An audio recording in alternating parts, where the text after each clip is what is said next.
I think what is really striking about the IPC data is that for all of the effort that was made and all the pressure on the Israeli government in March and April, all that was achieved was ramping back an imminent famine to a high risk of famine. And what that says is that there is still not unfettered aid access, unfettered aid delivery as required by international law. What there still is a prioritization of Israel's military objectives over and above any consideration of the welfare and survival of the population. Children who are suffering from long-term malnutrition will bear permanent effects of that throughout their lives. People will be dying of injuries and disease right now because their bodies are weakened by hunger, even if they are not outright dying of starvation.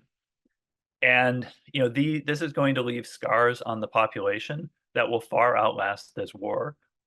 The longer people remain in this kind of phase 4 pre-famine situation, the deeper those and more permanent those scars will be. Anytime the famine projections go down, that's a good thing. But we shouldn't overstate what that means. That does not mean that that is now permanently fixed. It does not mean that those people are no longer at risk, and it does not mean that they are in an acceptable situation.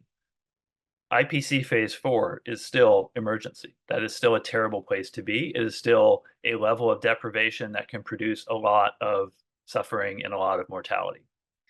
So we're talking about the difference between a very, very bad humanitarian emergency and an even worse humanitarian catastrophe. What the IPC report says is people have moved out of that worst scenario catastrophe into a merely very, very terrible humanitarian emergency. That is not a good place to be. That should not be acceptable to anyone.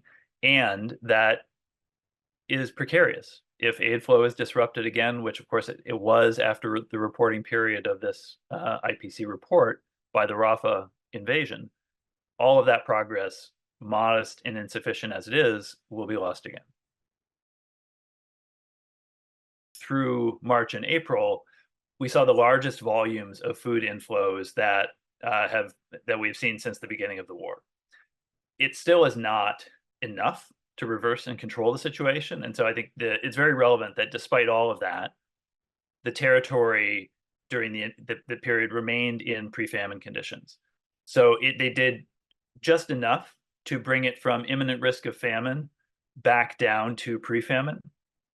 But that is not enough to, of course, address and reverse a catastrophic crisis.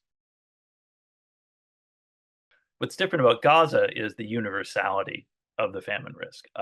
I've never in my career seen a situation where close to 100% of a population is at risk of famine.